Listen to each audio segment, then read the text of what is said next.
All right, Mike. Well, first, thank you for letting me come in here and meet you and for the tour. And it's really good to meet you and welcome to the show. It's nice to have you on. Well, thank you. It's good to be on.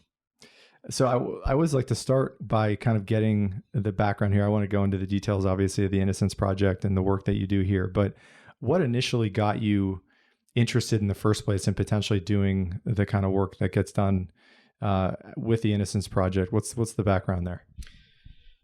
Well, I think it was a process. I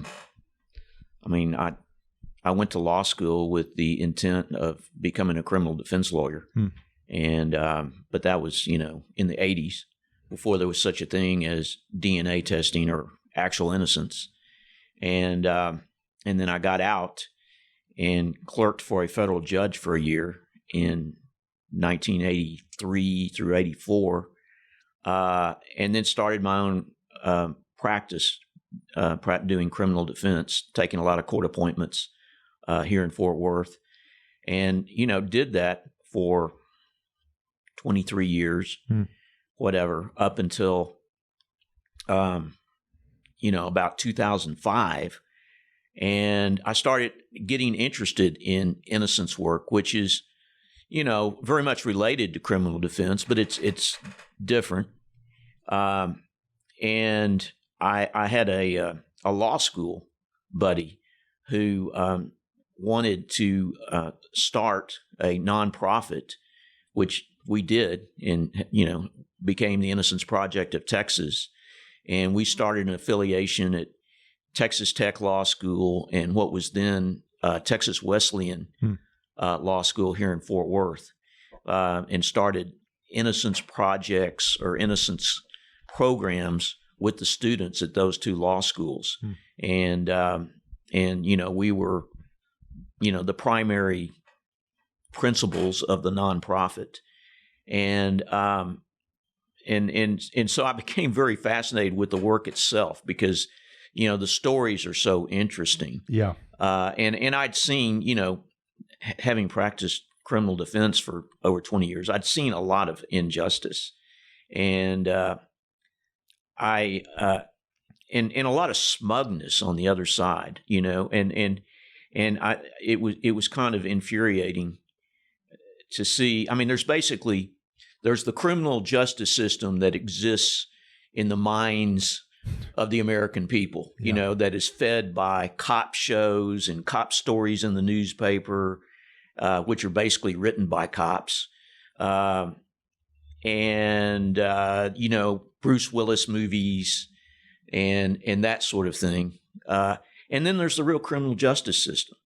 And if you go down to the courthouse on any weekday, you'd be appalled about what goes on. Yeah. And it is so far removed from the criminal justice system that exists in the typical mind of the American people that was infuriating.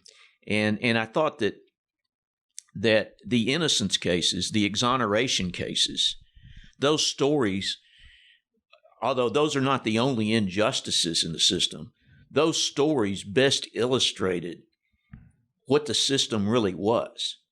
They were not really outliers. They're a product of the system, and so all of that,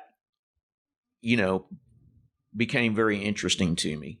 And of course, the DNA exonerations that started to happen were, the best illustration of that, because those were cases that you could look at and see this person is innocent. Yeah.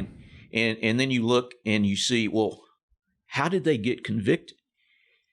And you see the outrageous things that the system perpetrated in order to convict this innocent person. And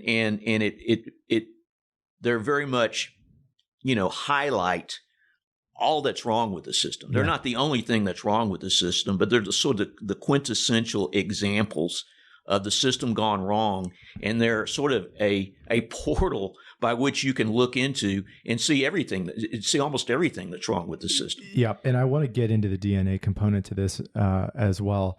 The two words I'd love to get your thoughts on and an expansion on are the injustice and the smugness.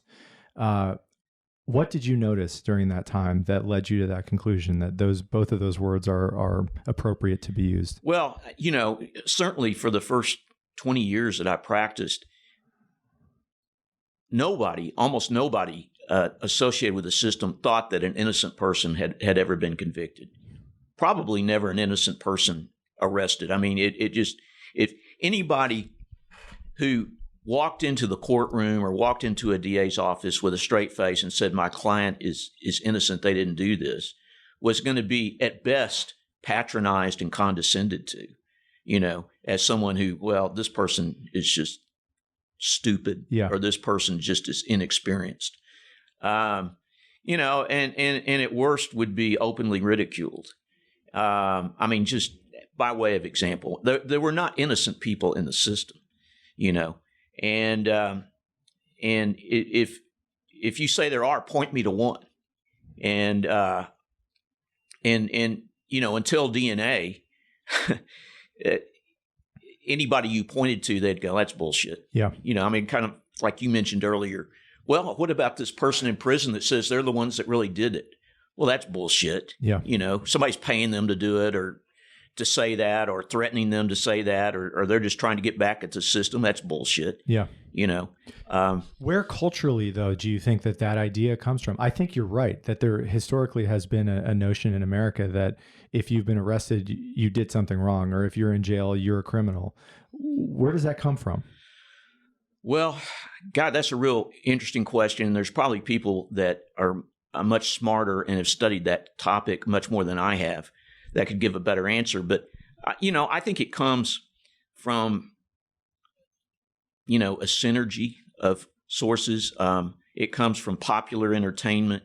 It comes from lazy journalists who get, who are assigned the police beat, but get their stories exclusively from the police. And so the crime story is always told in the, of course, I don't know who reads mainstream newspapers anymore, but for a long time, that's all people read, and tells, the story of every crime through the eyes of the police only. They get the police media liaison to write the story for you. They don't go out and interview witnesses. They don't go out and interview the family of the person who's arrested. It's an easy thing to just go to a bar, have a few drinks, and write what the police tell them. Yeah. So that, and then of course, politicians, beginning, I'm not saying it began there, but most notably, with the Nixon administration and the war on drugs and all the coded racist fear mongering that went on in particularly in the Reagan years, but in politicians who get elected by instilling all this false fear in people, and then electing the politicians to fight all these bad criminals that are knocking on banging on their doors. Reagan, but some of the worst federal legislation that's ever been passed was passed during the Clinton administration. So it's not limited to to Republicans. Yeah,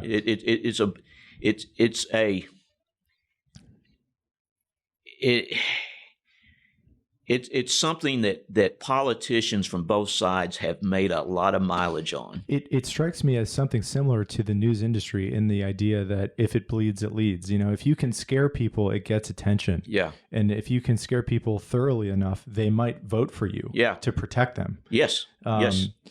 The smugness that you were talking about, what did you see in that regard, and who was most notably emanating that kind of quality? I'm thinking of your average line prosecutor, assistant district attorney, in any case you go and, you try to plead your case to the assistant district attorney who's handling the case and negotiate something. I mean, most cases are worked out through plea deals. Yeah. And of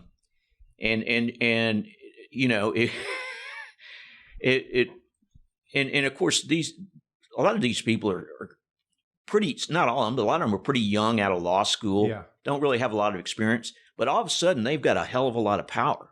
I mean, the assistant district attorneys are the most powerful people in the criminal justice system. The police are pretty close behind. The judges are a distant third. And of course, criminal defense lawyers don't have any power, you know. And so, you know, and once these often young, inexperienced attorneys have all this power, and of course, they've got this whole machine and bureaucracy backing them up. You know, they've got investigators that they can send out to arrest people or you know, intimidate people as they interview them. They've got all this power behind them.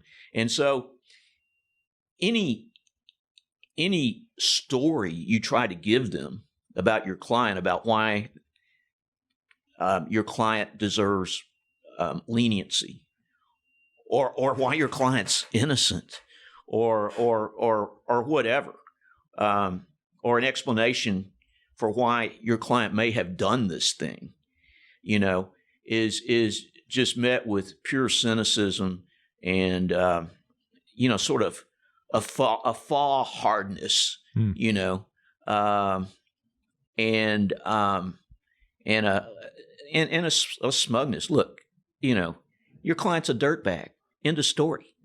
You know, that sort of thing. Yeah, it's funny. I feel like this is something I want to touch on later in the conversation as well. That part of, I think, what the DNA evidence and a lot of these long form television docuseries are, which a lot of people are very into, and what it introduces, I think, in the mind of the viewership is doubt. Absolutely. And I think what you don't often see in the characters, at least in the ones that I've seen in the prosecution, is any sense of doubt. Absolutely. And there tends to be an utter self-righteousness about the work that they are doing, that they are the arbiter of the law, that they're protecting the citizenry. It also strikes me just in thinking about this, that what is the downside risk for being wrong in their position, right? Now, to them personally, and you can tell me if you think this is incorrect, nothing happens to them if they're wrong. But if they're blatantly wrong about the conclusions that they've made, and they're using the full force of the government and their own intelligence, and they end up putting an innocent person in jail or potentially killing them in the death penalty, what is the pushback, the social pushback or the professional pushback that would disinhibit them from pursuing that? Next to none. I mean, you were, I think, touching on a good point. Why is there so much resistance to even giving defendants the opportunity to prove their innocence? I mean, say I've got a client who wants a post-conviction DNA test. Why is the DA's office resisting even giving the test? You know, when the test will, in some instances, the test will be totally dispositive. It'll either prove they did it or prove they didn't do it. And they're not that expensive. You know, it's not that difficult. What is the reason for such resistance to that test? And you know, and of course, the answer is they don't want to be proven to have made a mistake. Well, why do they care? If it's proven they made a mistake, nothing's going to happen to them. You know, I mean, they're not going to be, for the most part, you know, they're not going to be ostracized. They're not going to be. I mean, there are some isolated instances that are an exception to that, but in each of those instances, they brought it upon themselves through dishonest resistance. That ultimately caught up with them. And I don't know how to answer that other than what I see again and again, you know, and I read about this stuff, and I've had personal experience with this stuff. When you know, this is sort of another aspect of that. You know, say you get a DNA test back that proves your client's innocent, is to see the contortion some DAs will go through to say, well, actually, here's what must have been the explanation for that. And just to lay out a totally absurd scenario. I mean, if you have time, I'll give you an example. Please. Now, this was not one of my cases, but I've seen very similar examples in other cases, and in some that were my case. You know, and I think I know the case. I was listening to a psychologist at a seminar talk about tunnel vision and confirmation bias. I was just thinking of that phrase, but yeah. And you know, anybody who does this work's very familiar with the phenomena. And he was talking to a room, mostly criminal defense attorneys at this particular seminar. And he said, well, so let me show you an example of confirmation bias. This is a real case. This is a real case. I'm not going to name it, but it's a real case. And I think I know the case he's talking about. But some poor 11-year-old girl's murdered and raped, found in the woods. And they find, DNA in, her sex organs in her mouth and in her anus. And they do a DNA test on it, and it comes back to her older brother's friend. And the older brother's friend's attorney says, well, what happened is the older brother's friend spent the night over there a couple of days before and slept in the bed and masturbated, and then she slept in the bed after that, and that's how she got her DNA on her. And so all of us in the room kind of are like, He goes, yeah, and when I tell that to a room full of police officers, they out and out start guffawing at that point. Now, let me change one fact to what the real facts are. It wasn't the defense attorney that came up with that theory. It was the prosecutors and the police that came up with that theory because they had already convicted somebody else.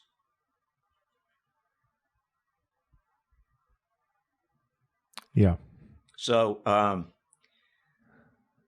what's the explanation for that? Yeah. And I mean, obviously they're not concerned with the public safety because they have obviously put the wrong guy in prison and they're trying to justify it and leave the dangerous guy out on the street. So they're not concerned with public safety. Yeah. Nothing's going to happen to them. So they're not really concerned about their own careers, not rationally anyway. So what is it? I analogize it, and I guess you've got to be careful about saying this sort of thing, but I analogize it. It's like a religion, It's like trying to convince somebody that their religion is wrong, that their religion is ridiculous. Yeah. I mean, I think it goes that deep into them. Yeah. It's funny, just in hearing you speak about this, and I remember having this thought watching some docuseries related to people who are convicted, who are innocent, that in normal life, in an endeavor in which people are engaged in trying to determine the truth, like science, right, there's a convergence that eventually comes out over time about what is objectively true. Right. And I remember feeling and watching some of these shows that was not clearly in any way where the mindset was of people who are involved in cases. Some of that is understandable in the sense that you are being hired to represent the interests of your client or the state. At the same time, I'd be interested to get your take on this as a lawyer.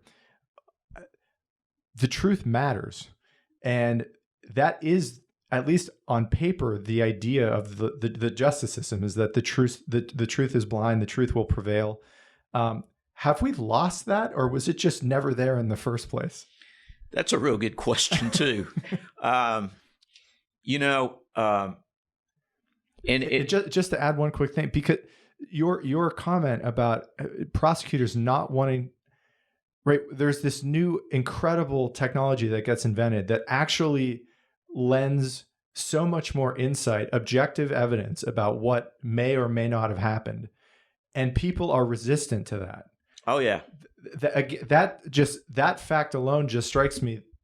The clear conclusion is that you're not interested in what's true. You're interested in defending your own ego or your own reputation. Whether that's happening from the prosecution side or the defense side, that seems to me to be completely inexcusable and unethical. I couldn't agree more. And of course, from the defense side, I mean, we're always punching up. Sure. And we have an ethical duty to represent our client's best interest, but we also have an ethical duty to the court and to the bar to, pursue honest defenses and not to suborn perjury and all that sort of thing. It's not like just because we have an ethical duty to represent our client's best interest, anything goes. Yeah. But the prosecution has a strict duty to the truth and justice, and protecting the public, whatever. And and sometimes they do. I mean, there are a new crop, for lack of a better term, of progressive prosecutors that we're seeing elected in really key places across the nation. So it's when I say prosecutors, they're not a monolith. They're all different, and I think there is some change. I think you kind of alluded to this earlier. I think what DNA and the DNA exonerations did is change the narrative a little bit, or at least present an alternative narrative that had never really been there. Yeah. I mean, it moved the needle a little bit. It didn't totally take over the narrative. Yeah.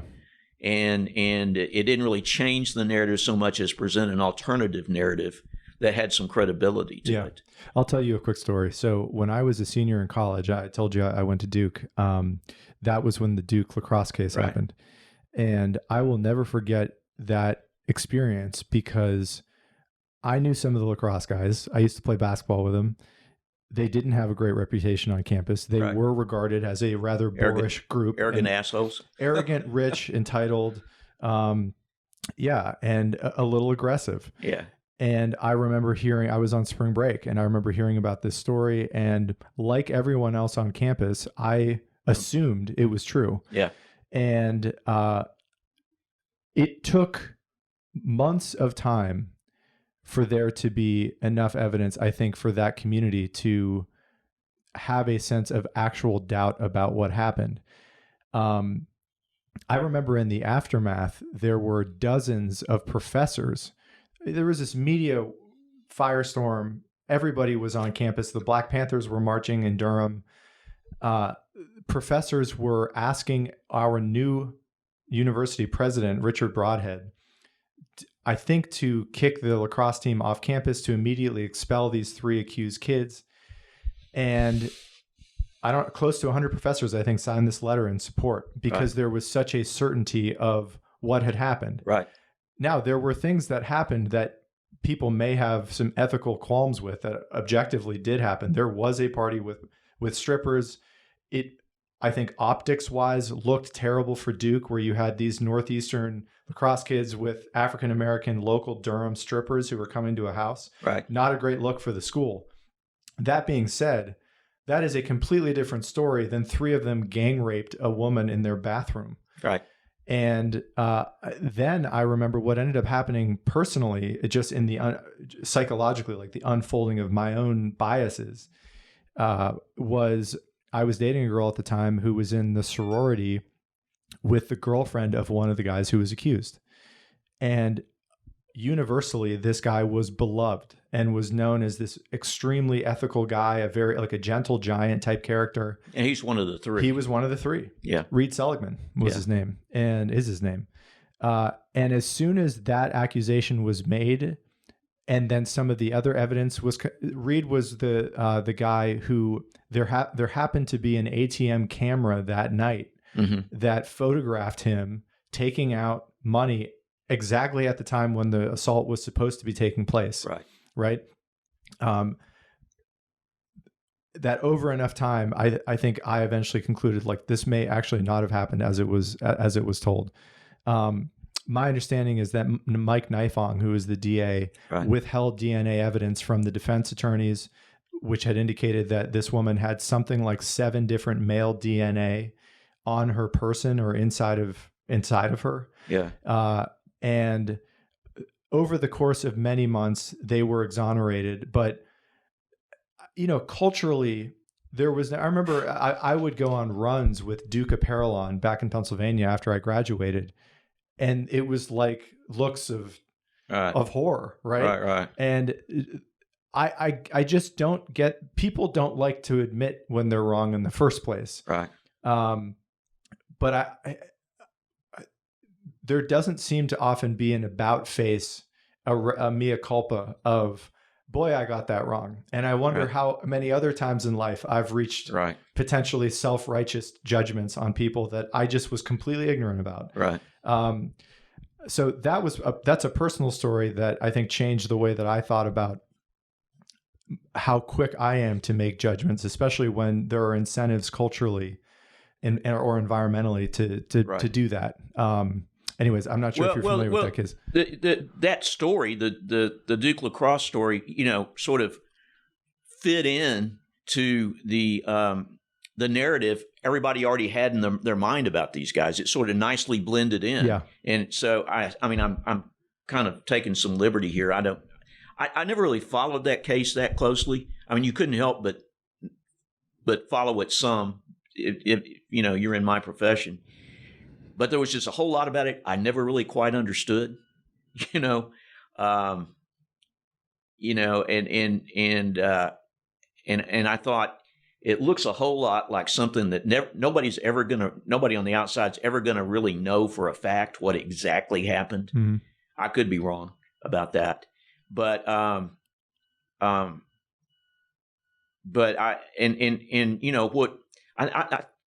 wasn't there a long article about it in the New Yorker or something? That's probably where I got my information. Okay. If there was, and it seemed like Nifong, and this is not that unusual, was pretty much defended by all the local attorneys as being an ethical guy, a pretty good guy for the most part. It seems like. Yeah. And of course I guess he lost his law license. He did. Yeah. And he spent 1 day in prison, and he was an elected official, right? I mean, that was the other component to this, is that while he was prosecuting these kids, he was also running for re-election. And I think that story played very well into his political hands. And so the incentives, just all things considered, seem to be off in terms of, are we trying to actually get at what the truth is here, right? And what justice could be or should be. And I guess obviously I was not local there, so I didn't understand all this. But I thought, well, okay, he's standing up for these African American strippers. How is that politically advantageous in North Carolina? I guess I didn't not being there, I didn't understand why it was to his political advantage. Yeah. To take such a hard line on this case to the point where he was, bending the rules and cheating. I mean, it seems like it would have been more to his political advantage to let these well-connected rich kids go. Yeah. And then solicit heavy donations from their daddies. Yeah, right. So that was something about it that didn't quite make sense to me. Yeah, I think and I'm taking liberties here as well. I don't know that I remember the demographic statistics exactly, but I think Durham at the time was more than 50% African American, and that the largely white Duke community was not the majority of the population in Durham. Right. And he was a white prosecutor. If they were even registered to vote. Which they probably weren't. Yeah. I was still registered in Pennsylvania, for example. Yeah.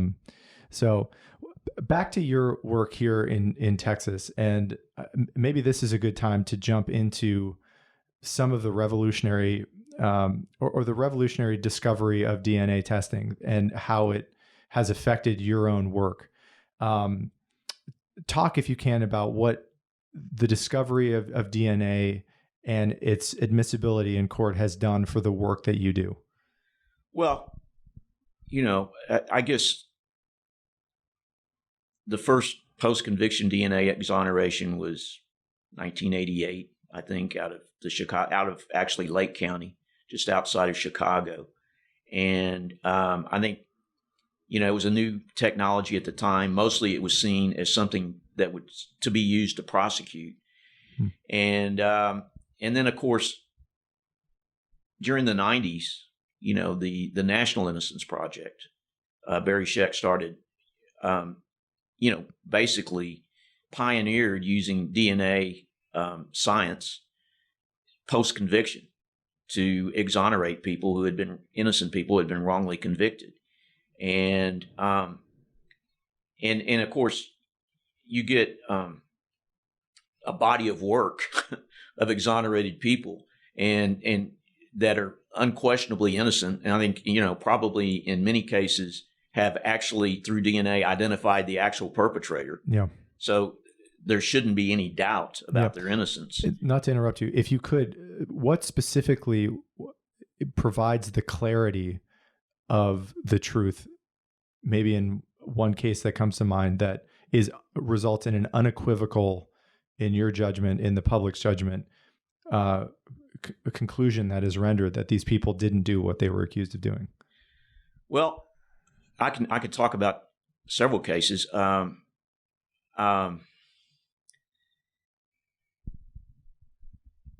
When I went, let me talk about cases I was involved Sure, with. I'd love to hear them. I start in 2007.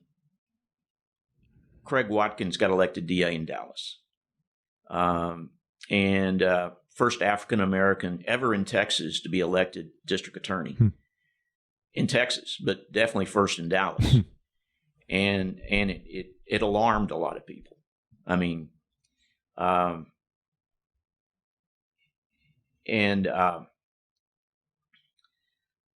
anyway, I just had another thought jumping back to things, but let me keep on this train of thought.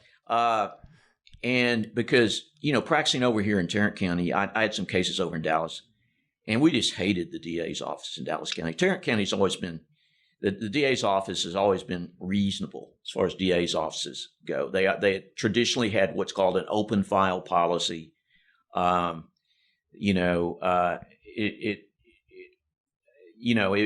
was a reasonable DA's office. Dallas was a different story. They were the big city. They were the big boys. They treated you like shit when you went over there. If you wanted discovery, they said, okay, go talk to your client. Your client was there. That's how you get your discovery. They had this little joke that's just a joke, but it's kind of indicative of what the culture was, which was anybody can convict a guilty person. It takes real talent to convict an innocent person, and we got a lot of people over here with real talent. And it's just a joke, but it's, it's like cop humor or whatever. It's just stupid. And of course, Henry Wade had been the DA. The legendary Henry Wade had been the DA since, late 50s? I don't know. I mean, he, prosecuted Jack Ruby. He's the Wade in Roe versus Wade. Interesting. And he was just an old school, tough prosecutor. Almost all of his former assistants will defend him. He's no longer with us. But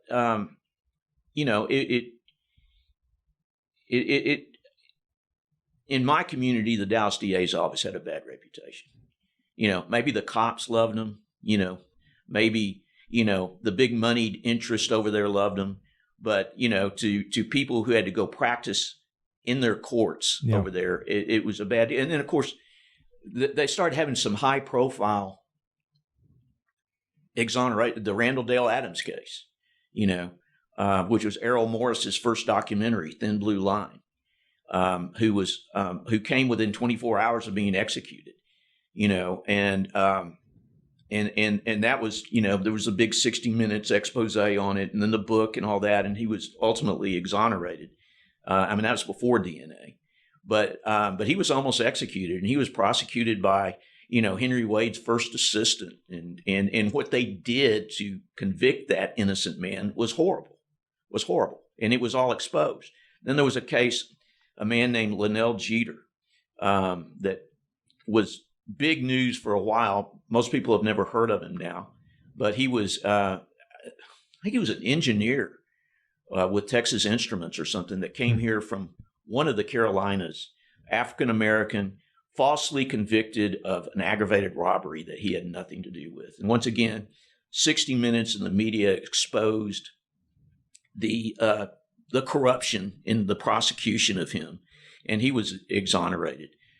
So then when, DNA, Texas passed the post-conviction DNA statute in 2001, Dallas started to kind of lead the nation in DNA exonerations. I mean, it wasn't, by that I mean they were having 7, 8, 9, leading up to Craig being elected. And of course, a lot of those were the DA's office fighting testing every step of the way. But somehow these guys getting a test, and once they had the test, there was no choice but to exonerate them. So Craig got elected, and it scared people because he was not part of the prior administration. He beat, as a matter of fact, his opponent was the first assistant, I believe, from the prior administration. So he was basically beat the de facto incumbent. And it's when Dallas went Democrat, and all the Democrats won. And he was one of them. And we were over here just enjoying what was going on in Dallas. I mean, the analogy I always thought of was, the helicopters leaving Saigon, as Saigon was falling. People were abandoning the office. And I think some people were afraid to abandon the office because of what might be uncovered if they left, And so anyway, I didn't even know Craig at the time, but I was enjoying him being elected and the reaction it was causing in the office, and he did run on a reforming things, smart on crime, right on crime. I think he was really, as far as I know, we didn't even have the term at the time, the first of what we would now call progressive prosecutors, but the whole concept of progressive prosecutor was very foreign at the time. I mean, prosecutors uniformly across the nation got elected, whether it's Los Angeles or New York City or wherever, got elected by saying, I'm tough on crime, period. And so anyway, he hired Terry Moore, who's here in the office now, to be his first assistant. And she was a criminal defense lawyer here in Fort Worth, like I was, and had been a top felony prosecutor in the DA's office here, and then a top felony prosecutor with the federal system. And then she herself had run for DA here in Tarrant County, but, lost to the incumbent. She was a Democrat. In Tarrant County, you don't win unless you're a Republican. And but he hired her to be his first assistant. And generally, the way DA's offices run, the elected DA generally is the man or the woman that goes to the Rotary Club and makes speeches and campaigns and kisses babies and generally never try a case and are not necessarily all that involved in the day-to-day running of their office. They hire somebody to do that.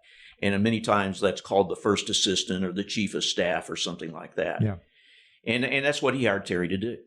And she had a lot of experience doing that, all the HR matters and problems, hires, fires, disciplines, tries the cases, the high profile cases that need to be tried, that kind of thing. And so she came up with the idea of starting a conviction integrity unit over there. And this is, in early 2007 when he first takes office. And Craig's like, what's a conviction? Nobody, what is that? Because there never had been one. Yeah. People say, oh, now they were the first one. We really weren't just the first one. We invented the concept, really, because there hadn't been even that concept of a unit within a district attorney's office reinvestigating cases in which maybe the jury got it wrong, And so she asked me to come over, leave private practice and come over and start it and run it. And so I did. And that was in July of 2007, 6 months after Craig took office. And we didn't have a template to go by or anything. And I'd never been in a DA's office, but they gave me enough authority and power and leeway such that, everybody had to do what I said. I mean, they could push back if they wanted to, but ultimately, if they wanted to keep their job, they had to fall in line. And they couldn't go over my head because Terry and Craig were going to back me up, and so we continued with the DNA exonerations there. Let me give you one example. Please. I'm sorry to ramble like that. No. There was a guy named Patrick Waller, and he had been convicted in the mid-'90s of being one of two African-American men who had abducted a couple off the West End there in Dallas. The West End in Dallas used to be a happening place. Maybe it still is, I don't know. But one evening, abducted a couple, a white couple, took them in their pickup truck at gunpoint. I think made them, take money out of their ATM, and then took the couple to a house. Actually, it's just off the R.L. Thornton Freeway. It was an abandoned house at the time, and took them down in the basement and were going to sexually assault them or assault her. And it's kind of an odd story. About that time, another car was circling the house or something, and they went outside. It was an interesting looking house, and evidently this couple, one of them was artistic and was sort of looking at the architecture, and they took this couple down to the basement, abducted them at gunpoint, and then one of the men sexually assaulted one of the women. It was the woman from the first couple. And then something happened and kind of spooked them a little bit, and they ended up, running off. And one of them took one of the vehicles, and one of them stole the other vehicle. And so they both took off in separate vehicles. The perpetrators. Yeah. And so no leads. I mean, there's just, general vague descriptions of these two men. Height, weight, age. And the police, the Dallas police at the time, had it in for this young man named Patrick Waller. He had narrowly escaped, I think, being arrested and charged with stealing a car or something. And this detective has said, well, you got away this time. Classic deal. You got away this time, but I'll get you for something. And so this detective, I believe, decided that he was going to put this on Patrick Waller. And, he didn't even care about, getting a second person, even though two people did this. And so he did what happens often and explains a whole lot of these wrongful convictions. He put Patrick Waller on no evidence, put Patrick Waller's photo in a photo spread, and somehow persuaded 3 of these 4 people to pick his photo. And you can do that in any number of ways. You can do it, say, that's the guy who did it right there, right? Or you can say, take a close look at number 2. Or, you can do it any number of ways. Psychological tricks. Well, strategy. It's not even, it doesn't even go, it's more blatant than just a psychological trick. I mean, it's just telling them who to pick, basically, guiding them who to pick. And so he gets arrested and charged. There never is a second suspect. And they take him to trial, and he's identified by 3 of these 4 people as the guy who did it. And he is the one who sexually assaulted this one. He's the one who sexually assaulted this one. And so he gets convicted, and he gets, 2 life sentences or something. And so in 2002 or 2001, right after the DNA statute came out, he was the very first person in Dallas to ask for a DNA test. And the Dallas District Attorney's Office fought it. And they had everything to test. They fought it. They successfully fought it. They fought it. This was their argument. Their argument was that Well, he was technically convicted of aggravated kidnapping and aggravated robbery. He wasn't convicted of sexual assault. So we shouldn't have to DNA test. That shouldn't have anything to do with this case. Well, they had done primitive blood testing on the sexual assault kid and had testified that the perpetrator had the same blood type as Patrick Waller. So they had used that they said he was part of 13% of the African-American male population that had this blood type. So they had used this. So why can't we now DNA test it? And so that was the argument.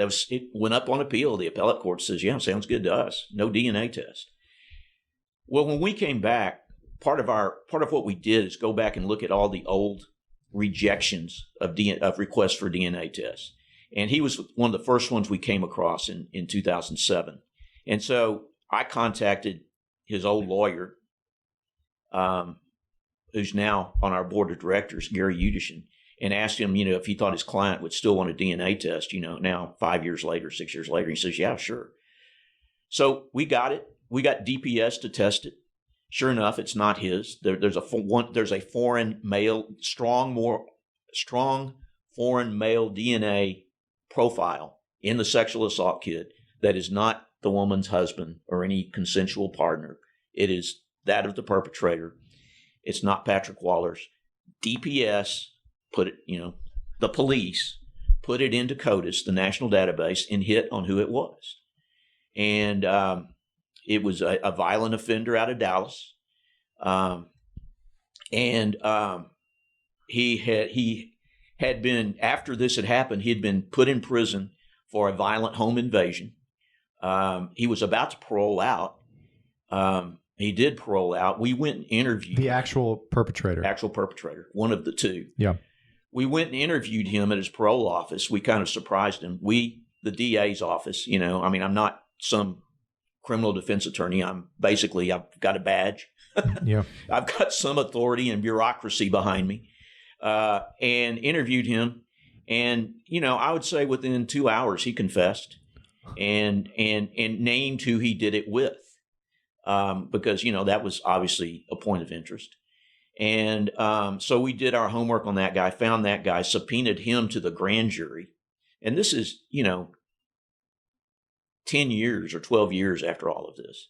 And his co-defendant, we had to give his by now the statute of limitations had run on this. So really they arguably didn't have any liability. But we gave his co-defendant immunity so that he had no reason not to tell the truth. And he says, yeah, and he told the whole story. He told them, where he, that checked out, where they abandoned the cars was checked out, all this stuff. And so, Patrick was exonerated. Had the DA's office agreed to a DNA test back in 2002, the statute wouldn't have run yet. And theoretically, really more than theoretically, they would have been able to prosecute the actual perpetrators had they been interested in the truth, but they were not interested in the truth. Yeah. For those people who don't know, and this is for my own education as well, when a statute of limitation expires, what does that mean? What happens? Well, it's more complicated than people make it out to be, but basically it means that enough time has passed since the crime was committed that nobody can be prosecuted for it. Yeah. And that's what happened in this case. While I was there, we had case after case where people had been denied DNA testing, where we did DNA testing, and where we were able to exonerate the actual perpetrator, and in many cases exonerate the falsely convicted individual and identify the actual perpetrator. In some of those cases, we were able to go back and prosecute that actual perpetrator. The database that you were talking about, that into which it sounds like the DNA evidence was submitted, for people who don't know that acronym or that word, what is that? How does that work where it sounds like there's a national database of other DNA? It's once again, it's a little bit complicated, but there is a national database, CODIS, there may be more than one, but the basically the FBI administered national database. What is CODIS? What does that stand? Consolidated. I would have to look it up real quick. Yeah. COTUS. CODIS. DI. Okay, got it. Yeah. And then there's other databases, state databases, but the CODIS is administered by law enforcement. Yeah. And whenever it tracks several things, but one of the things it tracks is if certain people, usually it's violent offenders or whatever, or sometimes in some states, I think anybody that goes to the penitentiary has to give a DNA sample that then goes into the repository of the DNA database, such that if their DNA profile turns up at a crime scene at some point, they can be identified from that database. It also will, if a crime is unsolved, or sometimes even if it is, if there is a relevant DNA profile collected at a crime scene that doesn't belong to anybody that anybody knows of, either because the case is unsolved or because the police believe they know who did it. It's just they don't match the DNA profile, but they have enough other evidence. But if that profile seems to have enough relation to the crime scene, they will put that unknown into the database. And sometimes, they will identify a serial killer that way. Maybe, well, this is the same unknown profile that turned up at this other location not that far away where a similar murder was committed, that turned up at this other location not that far away where a similar murder. So we don't know who it is, but we're pretty sure it's the same person. Yeah. So that's a simplistic description of the database. Okay. And I do think most people now have a basic understanding of what DNA means. It's a unique individualized marker for a specific human being. Series of markers, really. Series of markers. Yeah. Yeah. And where you and I may have the same marker at one particular, as they say, loci, we're not going to have the same marker at every loci. Right. Right.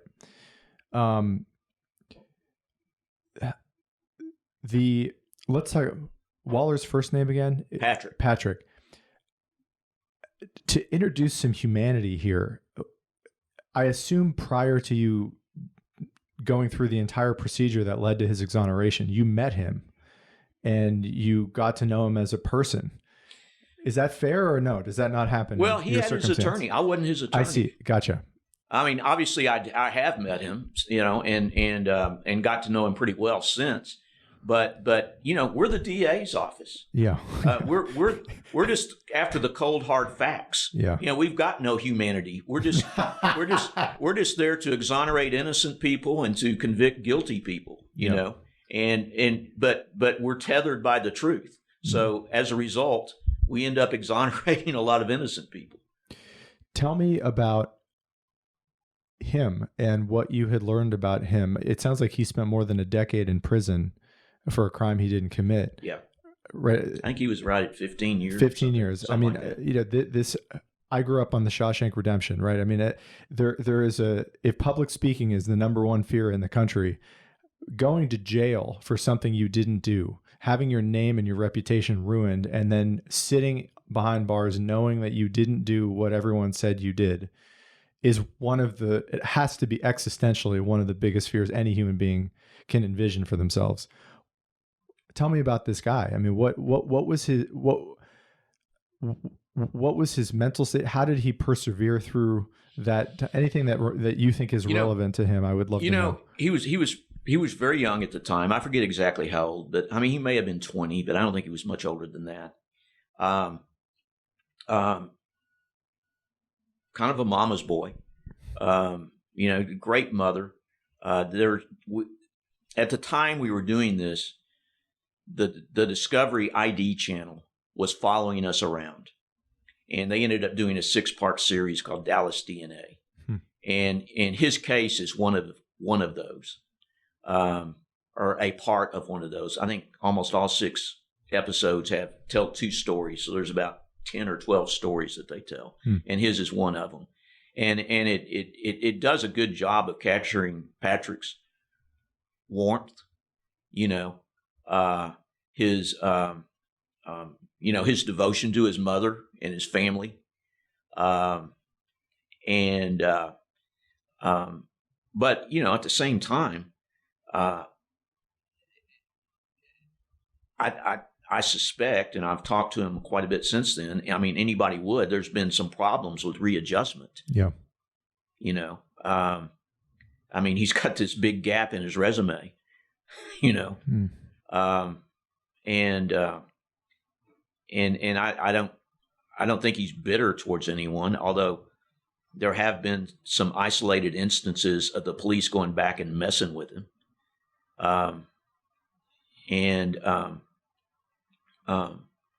But he's I think he was able to take advantage of the compensation statute in Texas, which carries with it an annuity, a monthly annuity, and I think he has decided. I don't know. I don't want to speak for him, but I think he has decided he's going to spend the rest of his life staying very low profile. Yeah, I can't blame him. What happens when somebody gets exonerated and with a recognition that it was really the state overreaching its powers that took away his liberty and his life? Financially, what is he given? What sort of, most of the time, nothing. It's like, we let you out of prison, you're welcome. Texas does have not all states do. Texas does have a compensation statute, but it's very limited. Number one, it's limited to people who are, quote, found actually innocent by the Court of Criminal Appeals, and so you're kind of someone who is actually innocent is sort of at the mercy of the court and whim of the Court of Criminal Appeals as to whether the Court of Criminal Appeals finds it sufficient evidence to find them actually innocent. And the Court of Criminal Appeals has described their burden as Herculean. In other words, it's not enough to be actually innocent. It's not enough to prove you're actually innocent. You've got to prove your actual innocence by a Herculean burden of proof. So not everybody's able to do that. Yeah. And people who are not able to do that, even if they're able to obtain relief on other grounds, like say their attorney was ineffective, or the prosecutor hid exculpatory evidence, but they're not found actually, innocent. They don't get compensation. There's one exception to that that I don't need to go into, but even that, without that statute, probably none of these guys would get compensation. You read in other states in particular about these, whatever, the Central Park Five or the Exonerated Five or whoever that received these, sizable settlements from the entities, New York City or whatever. Those entities don't have to do that. I don't know all the details of those, but it's politics and all that sort of thing, and perhaps just the goodwill of the, people who run the city that give them that. If you go to court on one of these cases and say go to federal court and file a civil rights claim against the city, the police department, the detective, the DA's office, in federal court, you'll be lucky to get to a jury. 99% of the time, you're going to get poured out before you even get to a jury, the way the law is. There's, as now everybody seems to know about, but we've been dealing with for a long time, the qualified immunity that police officers have and the absolute immunity that DAs have. And so none of these big money settlements you hear about were gotten through a jury. And if you were able to get through the labyrinth to get to a jury and persuade a jury to give you that kind of money, the Court of Appeals or the Supreme Court will take it away from you. And there's a pretty well-known case out of New Orleans. Harry Connick Sr. was the elected DA. His son, Junior, is a pretty well-known musician. Yeah. But Harry Connick Sr. was the elected DA in New Orleans forever. And it's, I don't know, I forget the guy's name, versus Connick. And basically the DA's office engaged in reprehensible conduct to get this guy convicted. And he was ultimately exonerated and won a big verdict in federal court. And the very conservative Fifth Circuit Court of Appeals actually upheld it. But the Supreme Court took it away from him, and that's just, he's lucky he got that far, So, although, you read a lot about, so-and-so got $13 million or whatever, that's just through the benevolence of somebody. That's not because they were able to go to court and win. And so if you're in a jurisdiction where the city council or the police say, fuck you, take us to court, you're not going to recover. Yeah. So is it fair to say that most of the people that you have personally worked with who have been exonerated have not been compensated for their time in prison? Well, a fair amount have, because they've been found actually innocent. Yeah. Or they've gotten relief on multiple grounds, including actual innocence. We were able to meet the Herculean burden. Yeah. There is one other way in Texas that came later, but now applies, and that is if your conviction is vacated on some other ground other than actual innocence, like say prosecutorial misconduct, and so the case comes back to the district court for retrial. I mean, that's true of an actual innocence finding as well. It seems crazy, but somebody can be found actually innocent and then retried. Jeopardy doesn't attach under Texas law. I've never seen that happen. But if when it comes back, if the elected DA files a motion saying, even though they were not found actually innocent by the Court of Criminal Appeals, I find that they're actually innocent. They can file a motion stating that, and if the judge signs off on that, also finding that they're actually innocent, then they can receive compensation that way as well. Okay. And if compensation is given if the Herculean burden it has been met in Texas, I hate that term, by the way, but I didn't invent it. Yeah.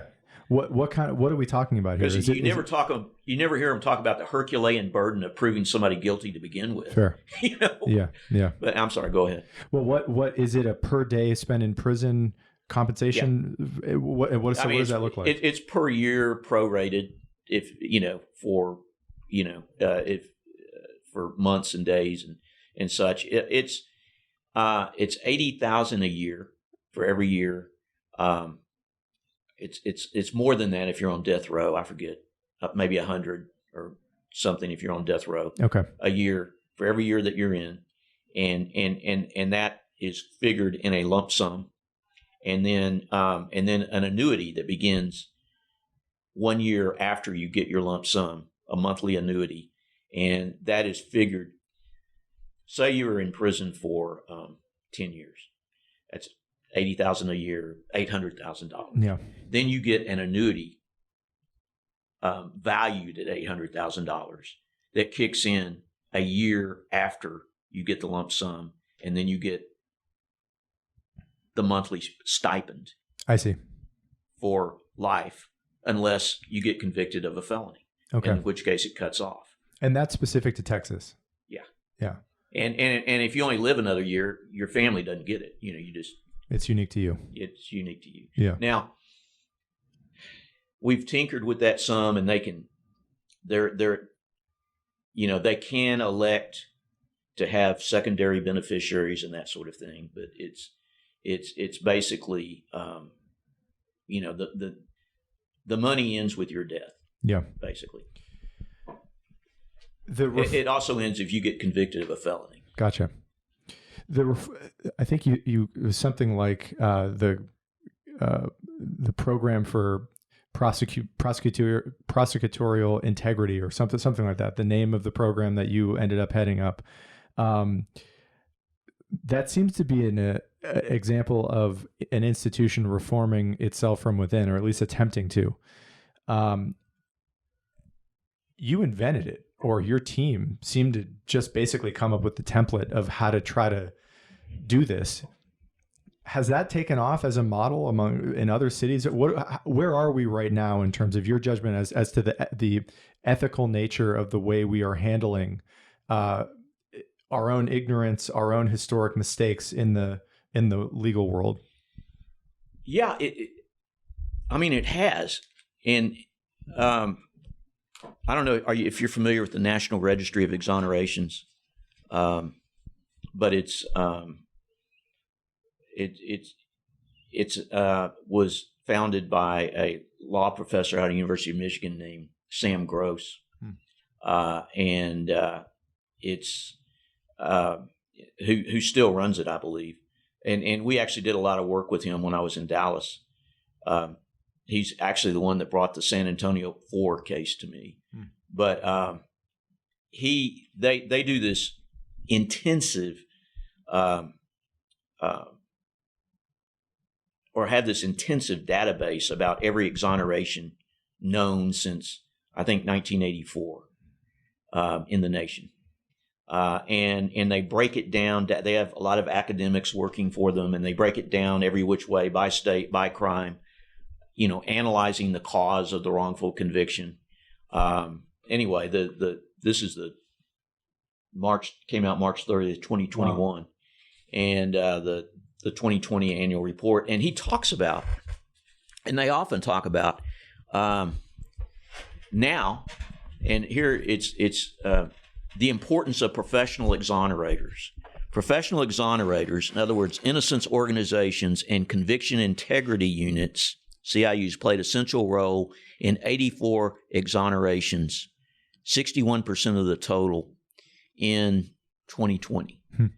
So what happened?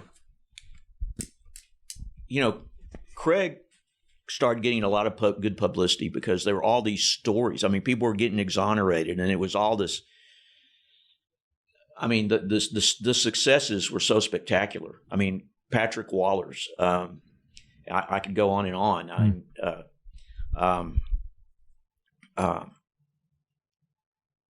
I think there were, close to 20, 25 men that we did while I was there. Thomas McGowan, the case I mentioned earlier that involved Ashtabula. Yeah. And so, DAs being the politicians that they are, sort of taking notice and like, wait a minute, this guy's becoming a rock star. Doing what? Maybe, we need to find out what his trick is so that we can, institute that same trick and maybe, it'll help us politically. And so Craig and, really me sometimes were invited to go to these DA's offices. We went, I kid you not, we went to the Pittsburgh DA's office. That's, what's the mountain range? What county's that? Allegheny? Allegheny County. Yeah.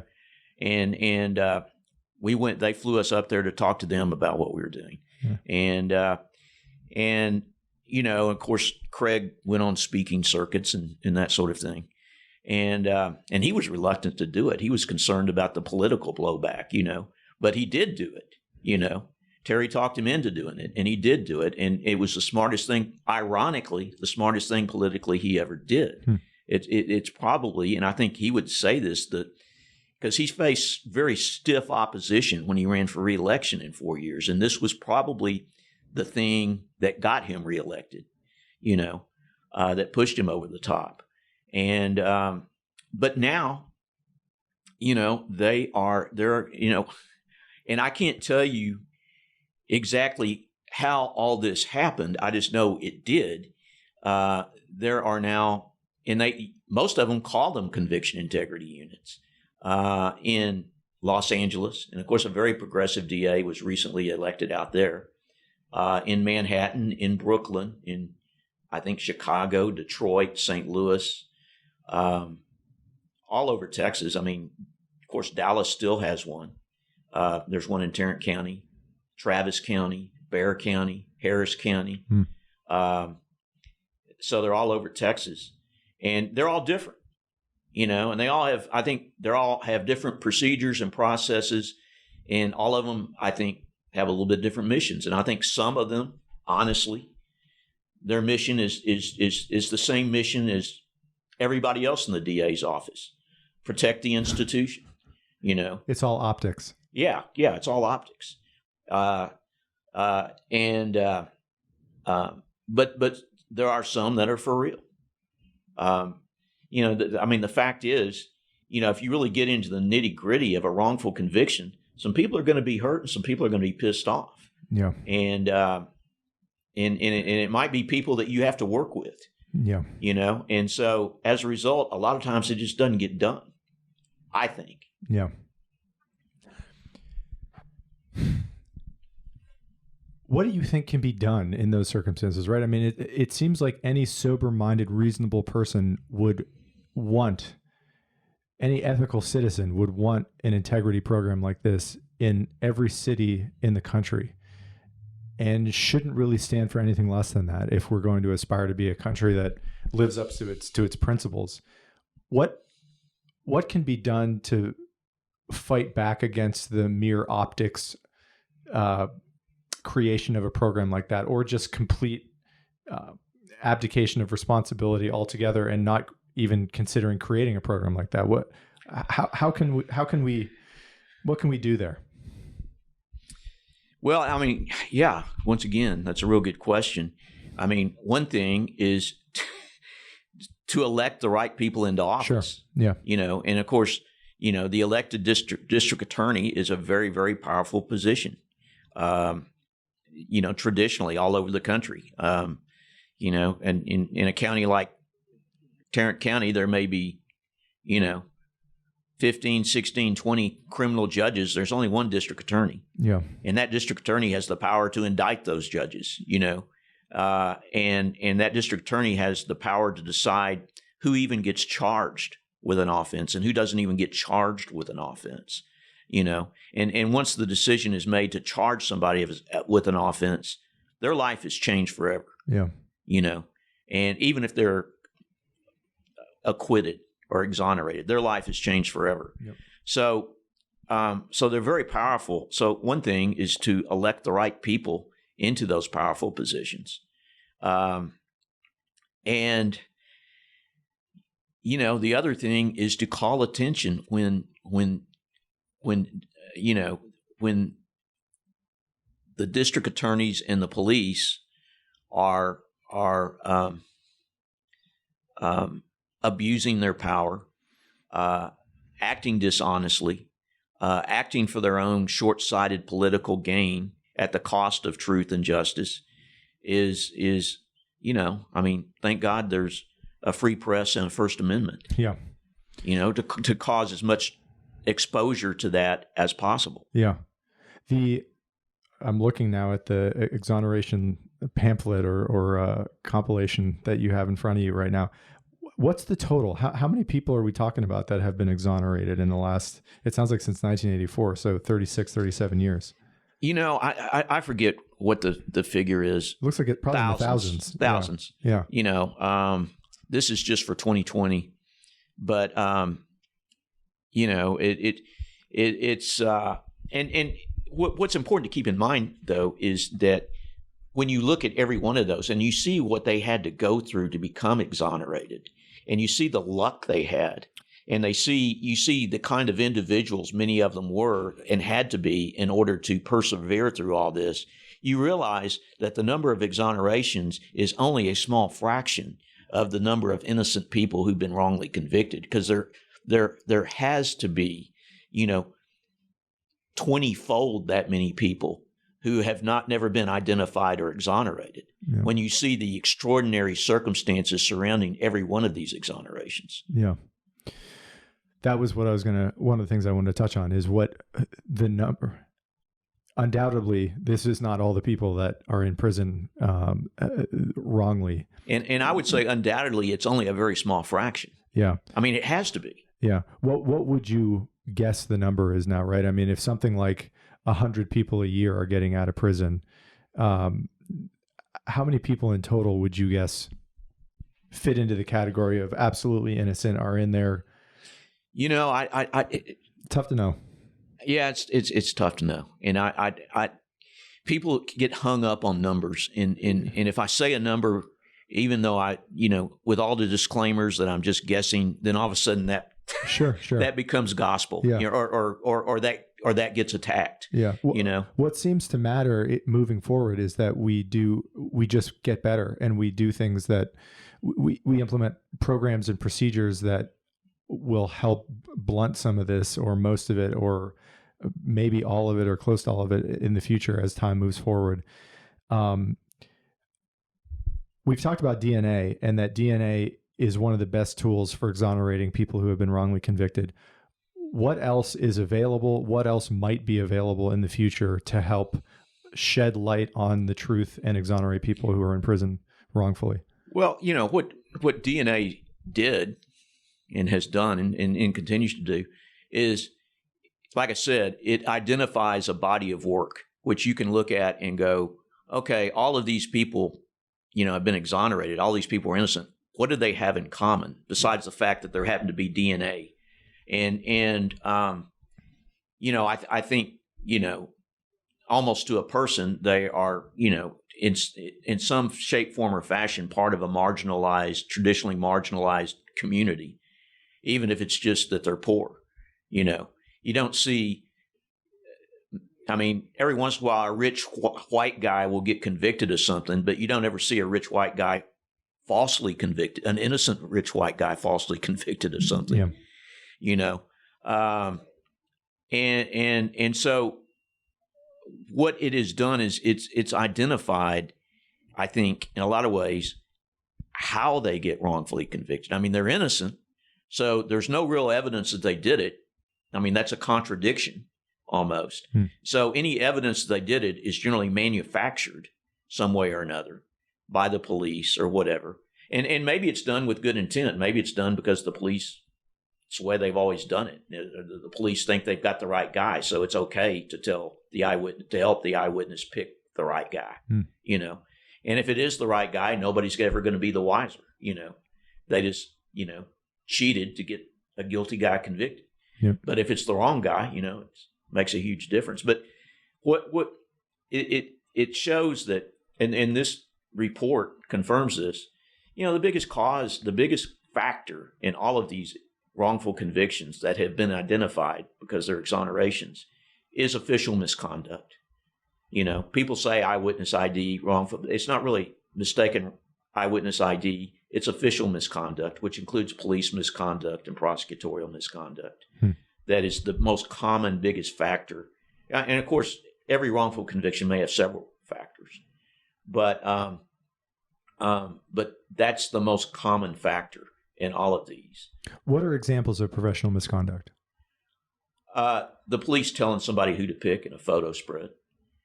Sometimes that gets mislabeled as mistaken eyewitness identification, but it's not really. It's official misconduct. Yeah. Somebody else comes up and says, that's not the guy who did it, and hiding that testimony, hiding that witness, not disclosing that evidence. Yeah. The system essentially working against the defendant in some capacity. Yeah. Yeah. Well, in a way that breaks the rules. Yeah. How so? Because all evidence by law needs to be presented to both sides. All exculpatory or mitigating or impeaching information or evidence that is in the hands of the police or the district attorney should be disclosed to the defense. And if they are aware of such evidence and they fail to disclose it to the defense, then that's official misconduct. If who knows how often that happens, but sometimes it happens and it is discovered. And if it is discovered, after the conviction, if a court agrees, and the court doesn't always agree, if the court agrees that evidence that should have been disclosed, that wasn't disclosed, had it been disclosed, it would have made a difference in the case, or likely would have made a difference in the case, then they vacate the conviction on that's a Brady violation, a form of official misconduct. And that's mandated by law, turning over that kind of exculpatory evidence. Well, it's as the Constitution has been interpreted by the Supreme Court. There's not necessarily a specific statute that says. Texas now has the Michael Morton Act that mandates it by statute, but prior to that, it was just more or less, case law out of the Supreme Court. Initially the Brady case, Brady versus Maryland, that said that. But that was, in the early 60s. And so then, of course, there's been hundreds of thousands of cases interpreting that since then. Yeah.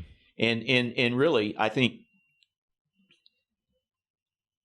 the DNA exonerations have changed this a little bit. But for the most part, what you found when Brady violations were discovered was the appellate court saying, yeah, but they look pretty guilty anyway. They probably would have been found guilty anyway. So we're going to find that this Brady violation, while reprehensible, is not material. And so we're not going to vacate the conviction.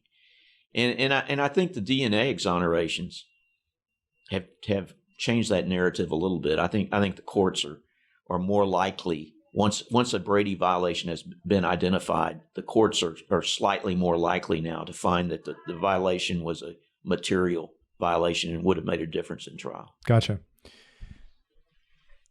It sounds like you must at some point have transitioned from that role in the integrity unit to what you do now, full time, I assume. Talk to me about those years. It sounds like you began your work in the integrity unit around 2007, 2008. What's happened to you between then and now, and what led you to do this type of work with the Innocence Project more definitively or consistently or day to day? I did it for 4 years.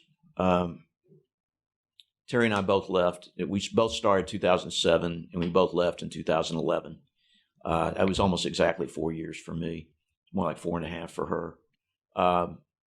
And went back into private practice, doing criminal defense. And went back, I had to leave the Innocence Project of Texas, which I co-founded in 2006, to go to the DA's office. I had to, leave that organization. So I rejoined as a board member for the Innocence Project of Texas when I left. And then, one of the first cases that came to me was the San Antonio 4 case when I got out. Yep.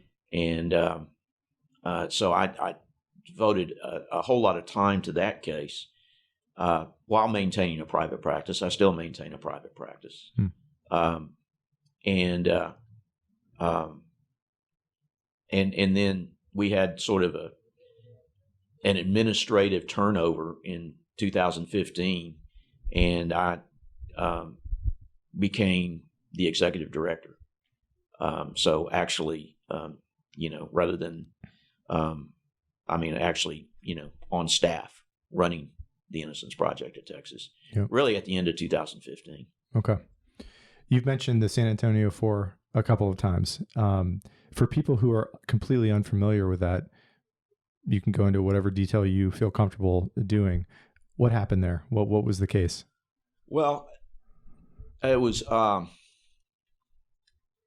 young women in San Antonio, Texas in 1994 who had just come out, or fairly recently come out, as gay. And to keep in mind, this is San Antonio, 1994. And they're 18, 19 years old. None of them had ever been in any trouble. I think 2 of them had gone to high school together and were high school athletes together. And they were working. Christy was working towards going to veterinary school, I think. Christy Mayhew. Anna Vasquez was, had started college, had to drop out because of, or had to discontinue, take a hiatus because of money, I think, and was working at a restaurant, I believe. And aspired to be a nurse, or at one point I think she said she even aspired to be a police officer. And all of them are very close with their families. Although at that time I think there was maybe some disagreement or some tension. Yeah. With their coming out. But one of them had two nieces that came to visit, and she was pretty close to them, I think. They were a very close family, and stayed with them for a week or two. Her sister and their father were either in the middle of a divorce or had recently gotten a divorce. And I guess they were already divorced by that time, and that's a whole nother story. But they came, and these four women were friends.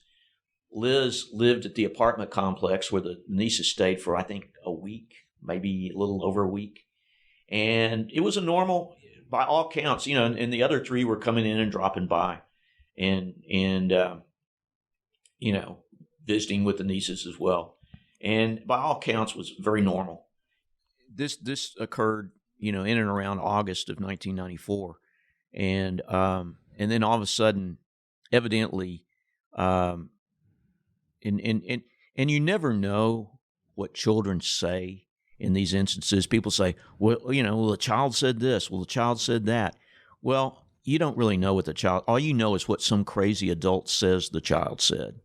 And then, ultimately, what the child comes to say, but you really never know. But supposedly there was, one of the children said, with some prodding, said that something inappropriate had happened when they were at their, gay aunt's apartment. And that was milked into something that people started calling outcry. And once you call something an outcry in that situation, then, whoever becomes the target is screwed because they've been named in an outcry. So this they took them to this pediatrician, a well-known, well-respected pediatrician. I mean, she was, part of the courthouse machine. She was well known at the courthouse. She always testified for the state and for the police, and she was a doctor, and the judges liked her, and all that sort of thing. But she always testified that yes, this is proof that a sexual assault took place. And so they were examined by her, and she claimed to have found physical evidence of a sexual assault in her sexual assault examination. And ultimately, came to court and testified to that. And then the two little girls, the women were charged. There were two different trials. Liz, the aunt, went to trial by herself in 1997. The other three went to trial as a group, and Liz was convicted and given 37 and a half years or something. The second trial was all the other three, and they were convicted and given 15 years. And the children's testimony was contradicted each other.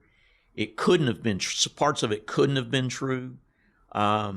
They contradicted themselves, one trial to the next trial, in significant ways. But what was consistent is this doctor getting on the stand and saying, well, somebody sexually assaulted that child, because there's physical evidence. And, she'd draw a picture as if that was, some kind of proof. Draw a picture of what the physical evidence was. What was it specifically that she was getting She at? said that one of the little girls had a scarred hymen at 3 o'clock, a healed scar on her hymen at 3 o'clock, which this was all new to me. But it turns out,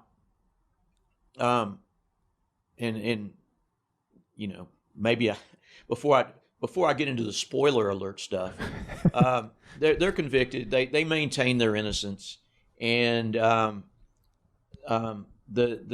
documentary tells the story pretty well. In the documentary, so much of it's done in real time, which makes it extraordinary, because at the time the documentarian approached me, I had just pretty much started the case, and she asked, my permission, would I give her access and all that. So a lot of the footage is while the women are in prison still, and we don't know what's going to happen. We're searching for some way to, overturn their convictions. And it turns out one of the, by now the two girls are young adults, and one of them recants, and apparently had been doing so for a while. And she says, none of this ever happened. Our father pressured us into this. Turns out Liz, the aunt, had turned down his advances at one point. And no, it didn't happen. All my memories of my aunt are good things. And so that was interesting. Now, if you do this work at all, you understand that recantations are never enough, because the smug prosecutors and judges say, well, you can't believe recantations. You just can't. Well, I mean, why are they less believable than the initial I mean, there's no data that backs that up. They just say, well, you can't believe them just because we say you can't. And but about that time, it started coming to my attention that other people had done the research. We learned that what the doctor had testified to at trial was scientifically absolute bullshit. And fortunately, when she did the initial examinations, she did it with an instrument called a colposcope, and she took photographs. And so through the cooperation of the DA's office, and they were very cooperative with us throughout this process, we were able to get copies of those photographs and get them to, a nationally known expert, Astrid Hager, who coincidentally I talked to yesterday about about this case. And she's nationally known expert in the area. And she looks at the photographs and she goes, there's absolutely no evidence, physical evidence of sexual assault here. These are normal examinations. And I'm like, well, what is it at 3:00 that she thought? She goes, there's nothing. There's nothing. We had a sane nurse, from Corpus Christi, look at them as well. She said the same thing. She said, I don't know what she was taught, because there is absolutely nothing here. I mean, I don't know what, looking at the photographs, I don't know. They're just, and furthermore, they both agreed that they now know that sounds like I'm mansplaining stuff, but that hymens do not heal with a scar. In other words, what she said couldn't have been true. And so ultimately, the Astrid Hager, the nationally known expert, knew this, physician that testified at trial. Her name's Nancy Kellogg, it's no secret, and applied, and expert to expert, scientist to scientist said, you really need to retract that testimony, because you and I both know it's bullshit, and our words to that effect, and she did. She did. She gave an affidavit recanting her testimony. And plus we had, these other experts chiming in.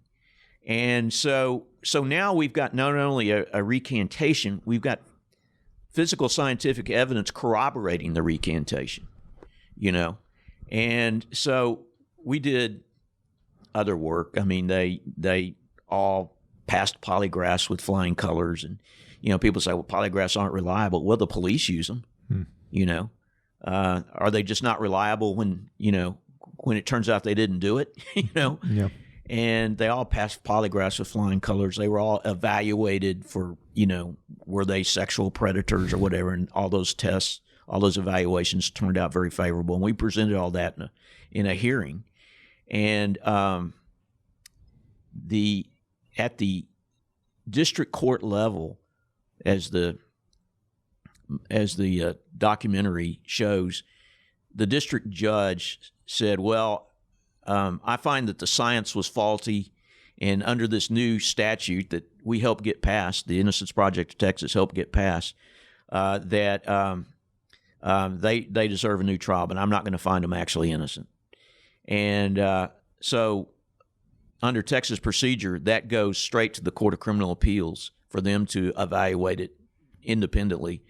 And, I guess about a year later, they came out with their decision that we just won across the board. They just exonerated them across the board. Great opinion, long opinion. So, that's in a nutshell their story.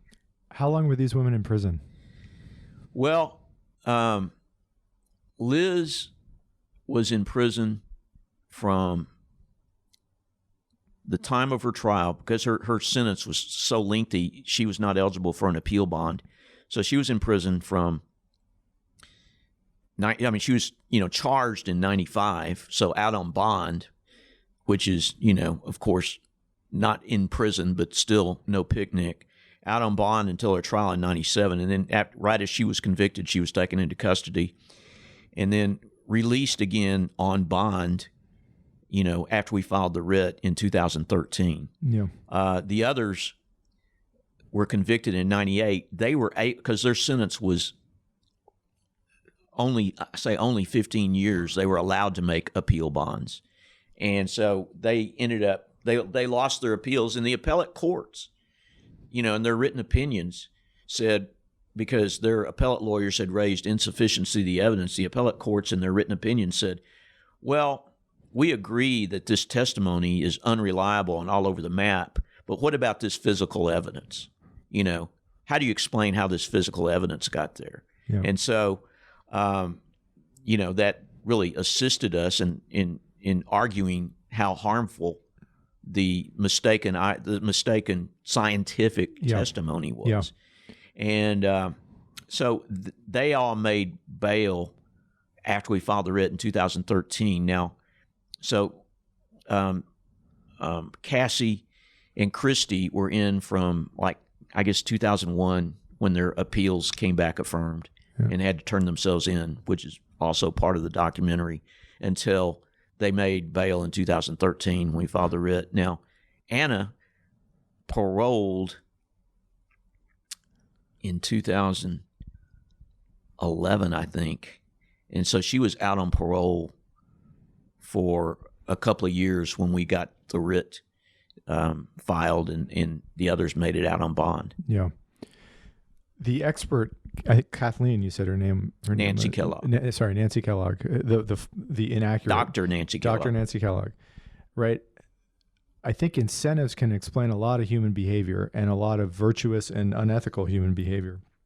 What is the downside risk for a doctor to get on the stand and present with great self-confidence a bullshit story that they've made up, but they're so eloquent and well-credentialed that people who are on a jury who know no better, but know that this person is intelligent and has an MD, is telling the truth? In other words, what's the incentive for people, or the blowback, the downside risk for being completely wrong about the story they're presenting to the jurors? There really none. I mean, it's back to what we were talking about before, ego, whatever. I mean, she still testifies to this very day, as far as I know. I mean, we gave her an opportunity to come clean, and she took it. So I think she minimized what damage it could have caused. Do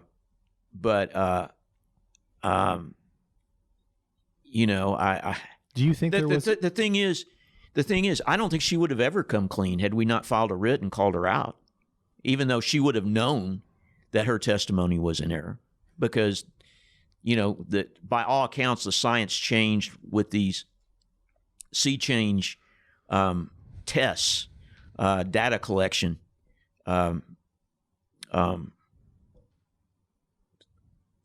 tests with young girls that was done in 2007. Yeah. I think. This is reminding me of the Mark Twain quote, which I'm going to butcher, which is, "It isn't what you don't know that gets you in trouble. It's what you know for sure that just ain't so." Yeah. Something like that. Yeah. It's exactly like that. Yeah. I guess when you look at where we are now versus where we were when you started doing this work, and where we can potentially take this direction, we've talked about some reforms, some programs that can help mitigate some of these issues. I guess maybe before I go into that, I want to maybe in closing talk more about you and the work you do and what you would like people to know. The work you do seems to be utterly quixotic to me. You're fighting such an uphill battle, but it's obvious how much you care about this. There's no way you would have stayed in this for this long if you didn't really care. Where does that come from with you? What's that story that keeps you fighting these battles where you're fighting against these institutions? You're fighting against people you think are entitled oftentimes and smug. What keeps you in the fight? I don't know. That's a good question. And this is, not really a fair answer or an answer, but it's not a complete cop out either. It's the successes. Yeah. The successes are so, or can be, or so spectacular, and so rewarding that, that's what keeps me in it. Yeah. But you are a savior to some of these people, right? I mean, without your work and your organization's work, a lot of these people would be sitting behind bars. Gosh, that's, I'm real hesitant to agree with that term. It's possible. Of savior, but yeah, I think through our team efforts, a lot of people who would be innocent people would be sitting behind bars who have become exonerated and have had a life. Yeah. I see. I was in the DA's office doing the conviction integrity unit when we were working on the Richard Miles case, and so I wasn't Richard Miles's attorney, but we were very much involved in helping him get exonerated. And that was a murder case in Dallas, no DNA, that he was completely innocent of, and just seeing what he has done with his life. Yeah. And he was a good kid when he got convicted. It's not like he had to do a big turnaround or anything. He was I think he was 19, and came from a good family, and was, wrongly convicted of a murder he had nothing to do with. And we were able to help get him exonerated when I was in DA's office, and seeing, the nonprofit he started, Miles of Freedom, seeing the family he started, his, wonderful wife and kids that,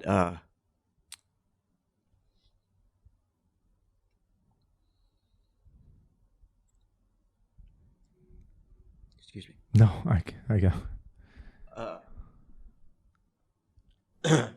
Now, seeing what he's done with his life since he got out. Yeah. Yeah. I can only imagine how moving that must be for you to know that and to see him do what he's done. He's just, a wonderful person, a CNN hero. He's now started to get some national attention because of what he's done with his nonprofit. And still, if I ask him to come speak to my class, he comes and speaks to my class. Yeah. Yeah. Something I think about a lot, or I try to think about, is the areas in which, we're storytelling animals, and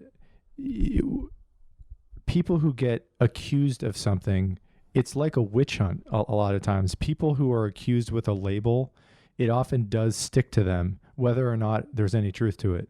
True. And we have a hard time.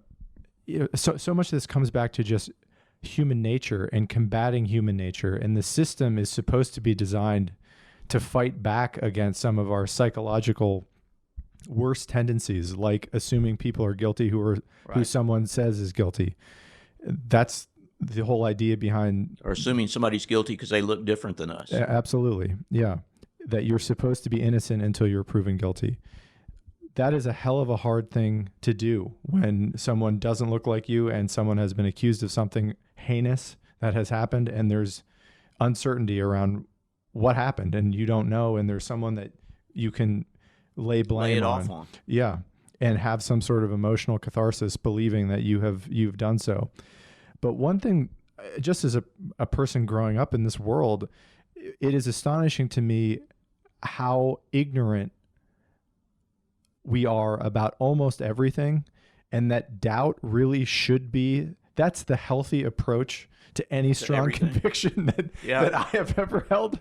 Yeah. Because time and experience has just taught me often that with few exceptions, life is just far more complicated than I understand. Right. And what I would be curious to know from your perspective, right? We look back in history at horrific things that people used to do in history, burning witches, slavery, Jim Crow. And we regard those people, how could they ever live in a system like that, right? And we have, I think, modern self-righteousness of thinking, well, we're so much better. Yeah. And in some ways, society has improved. Yeah. But the question I like to come back to is, what are we doing right now that our great-grandchildren will look at us and say, what the hell were you doing? How could you just walk around the world knowing that this was happening and not have just an utter sense of injustice? I have to imagine the criminal justice system at large would be on your short list. Front and center. Front and center. Yeah. And so what are the pieces of ignorance that we can remove from our collective social assessment of what's going on that can, for people who are listening to this, are potential jurists, our lawyers, could be judges someday. What can help, readjust the way we approach these subjects that could help improve things? Gosh, this sounds kind of negative, but I'd say never believe the police. Never believe the police. I mean, the police unions in particular are so responsible for this false narrative that has been driven, this self-serving false narrative that has been driven about what crime is all about and what policing is all about. I think, probably, because I think about what you're just talking about a lot.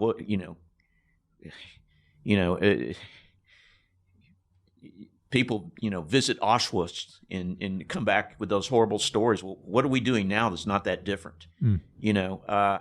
But I think, I think what people are going to look at is the mass incarceration, and why, and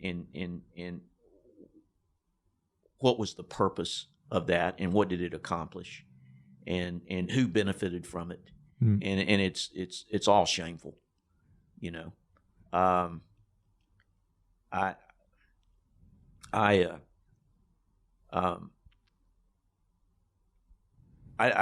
guess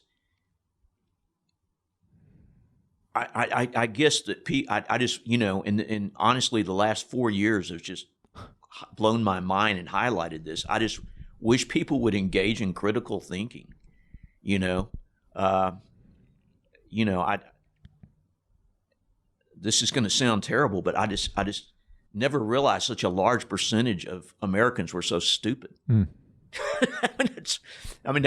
That's not going to make me any friends to say that, but so many people were able to buy into these totally ludicrous belief systems. Yeah.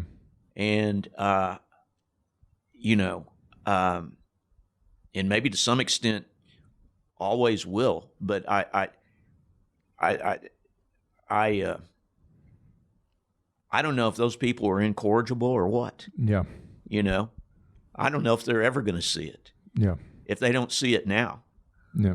and I'm kind of talking in code here, but but Yeah.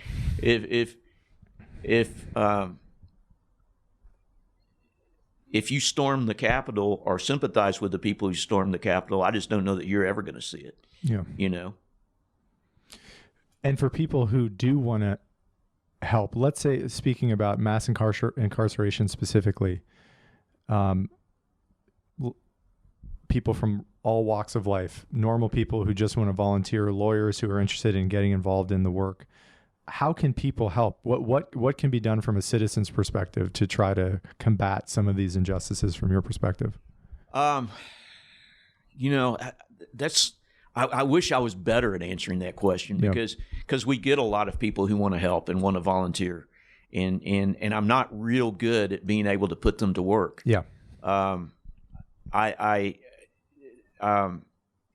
That's definitely something I need to work on, because there's a lot of well-intentioned people out there that really do want to help, and it's the legal aspect of this work is so specialized it's hard to plug them in. We do a lot of policy work too, particularly with the legislature that's in session now. Mm-hmm. Whenever it's in session, we've got our featured bill really is the jailhouse informant bill, where we're asking that a law be passed where before a jailhouse informant can testify against a defendant, that the judge has to hold a hearing and determine whether this person is really credible and reliable before the jury gets to hear them. Mm-hmm. Because as it is now, the judge may think they're the biggest liar in the world, but that doesn't give the judge the power to keep them off the stand. Yeah. And jurors don't know. Jurors think, well, if the judge let him on the stand, he must believe him. Yeah. And so, we do a lot of policy work, and frankly, who we're often fighting are the police unions, who, whatever we want, they don't want, It seems like. And the politicians are much more scared of the police unions than they are of the Innocence Project, Yeah. How does the Innocence Project generally have enough legal resources to meet the demand from inmates who are clamoring for your assistance and help? No, in investigating? It is such a tedious and long process to identify the right cases, because we're pretty narrow in our mission and our focus, because there's a whole lot of injustices out there that are not necessarily tied to an innocent person being convicted, but that's what we limit ourselves to. That's what we do, is innocent people who are convicted. And so a lot of times, by the time so much bullshit is piled up that they're in prison, it's a very lengthy process to decide who really is factually and objectively innocent. Yeah. There's certainly a lot of inmates who got screwed by the system and shouldn't be in prison, perhaps. But maybe they really did what they are accused of doing, Maybe they really did possess an ounce of cocaine. Maybe they're not really innocent of that. And that doesn't mean they should be serving life in prison, But that's not what we do. And so it is pretty tedious and time consuming to identify people who are factually innocent. Yeah. Because that's what we do. What's the ideal client for you, right? Like I'm thinking of, if somebody is listening to this who might be in prison, what are the circumstances or specifics of a case that would be right in the sweet spot of like, you've sifted through a lot of potential clients who are interested in your services. This one really lights you up as the real deal, as something that you actually might be able to work with. Well, ideally, in my mind, and of course there's exceptions. The San Antonio 4 was an exception, but ideally, it's a case where it's a clear scenario. Either they did it or they didn't. Somebody did this crime, and either it was the person who got convicted, or it was somebody completely different. Yep. So that, the lines are drawn. So many cases, you look at them, you go, I don't know what happened. Nobody's ever going to know what happened in that case, and it's, we can wade in, but, it's there's just never going to be any clear answers. But the cases where there is the potential for a clear answer, and then there are ways by which you can test, different hypotheses, almost scientifically, really. Test different hypotheses, corroborate. And not only is there a clear answer, but there is a credible narrative of innocence. It's not simply, well, all their witnesses were full of shit. Well, there is a clear narrative of innocence that can be tested and corroborated and presented in court, and that makes more sense than the state's narrative of guilt. Yeah. Does that almost always need to involve DNA evidence or new DNA evidence? No. It obviously, it almost never does anymore. But obviously it's helpful if there is DNA evidence, but it doesn't have to involve DNA evidence. No, and there's always things you have to overcome, in those cases, and most often it's eyewitness identification. This case, we're expecting, knock on wood, a favorable outcome from the Court of Criminal Appeals any day now. But this case out of Harris County, that 6 eyewitnesses say that my client committed this murder. And of course, none of them knew him. None of them knew either the victim or the murderer. But fortunately, years later, we were able to get hold of the raw DNA data that was collected from the victim's fingernails, who was stabbed and beaten to death. And we were able to identify the profile of the foreign donor there, in other words, the murderer. Yeah.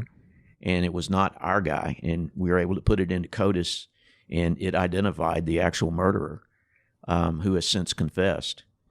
But that was 6 eyewitnesses. And, and he's still not exonerated. The other guy has been indicted and is awaiting trial for this murder. And the Court of Criminal Appeals has delayed exonerating our guy. It's been well over a year now. Long story, but we're expecting a favorable outcome on that. Yeah. But fortunately, that did involve DNA, but not all of them do. And of course, he had an alibi. He said, this is who I was with during that time. I wasn't murdering anybody. and he put the alibi witness on the stand, so no, he was with me. Jurors never, ever, ever believe an alibi defense. I've never seen it. So many of these DNA exonerations, these guys put on alibi defenses, because what else are you going to do? It wasn't me. I wasn't there. I don't know anything about the case. Luckily, I can tell you where I was. And they put that, Patrick Waller put on a security guard that gave him an alibi defense. Jurors never believe it. If the police say bullshit, the jurors believe the police, not the alibi.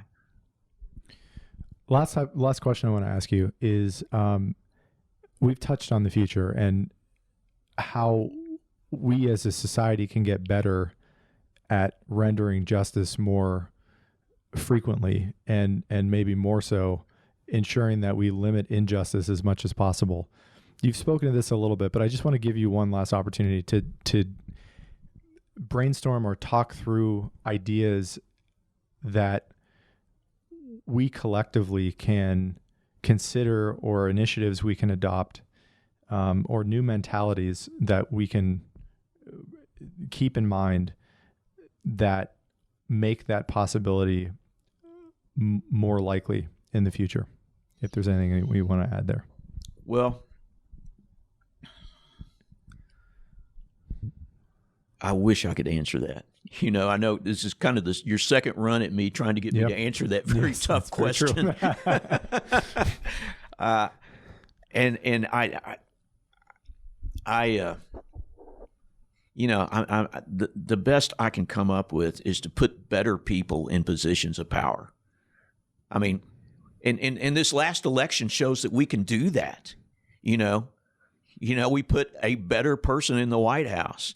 We elected two better senators elected two better senators out of Georgia, you know, and I expect that's going to make a lot of difference, particularly when juxtaposed to what would have happened had Biden not won, had the two senators from Georgia not won, you know, and I see this in Texas. I mean, I see, you know, it's dangerous to get off into politics, but I see the idiots who are in charge in Texas. You know, the clown car of politicians that are in charge in Texas, and it affects the work I do. You know, and it doesn't have to be like that. I mean, I've dealt with attorney generals and governors from other states who are so much better than what we have here, you know, and you know, specifically how? You know, I was fortunate enough to be on a panel that examined this case out of Minneapolis, Minnesota, Mayan Burrell, that started getting a lot of publicity because Amy Klobuchar started talking about that case as one of her successes when she was the county attorney for Hennepin County in Minneapolis. And it turns out, I mean, it's a long story, but it turns out he's almost certainly wrongly convicted. And she convicted him, or she helped to convict him? Well, she was in office. She was the head. They call them county attorneys there, I think, but what we'd call a district attorney. When he was convicted the first time, he was a juvenile. And then I think she'd gone on to U.S. Senate when he was convicted the second time. His first trial was reversed. Yeah. But I mean, she was using it on the campaign trail as one of the positive things she'd accomplished while she was, you know, county attorney or district attorney. And so the media started scrutinizing it, and it turned out he's almost certainly wrongfully convicted. And I was, you know, asked to be on and did serve on a national panel to review that case that apparently she fully endorsed, et cetera. And in doing so, I got to see, and maybe this is not a full fair cross-section, but I got to see the Attorney General of Minnesota and the governor of Minnesota and the former mayor of Minneapolis in action. I mean, we interviewed the former mayor, the mayor who was the mayor at the time of this. And, you know, I mean, I'm as cynical as the next person, and these people are politicians, but you know, these people really cared about this stuff. I mean, I can tell. I mean, they were good people who really cared about this stuff and were trying to do the right thing. And ultimately, they did do the right thing. I mean, the case is still ongoing to some extent, but they did commute his sentence. And the head politicians in Texas aren't even in that class, you know. I mean, they're busy perpetrating conspiracy theories or whatever, you know. And of course, that's the fault of the people from Texas. I mean, you know, who elect these morons. Yeah.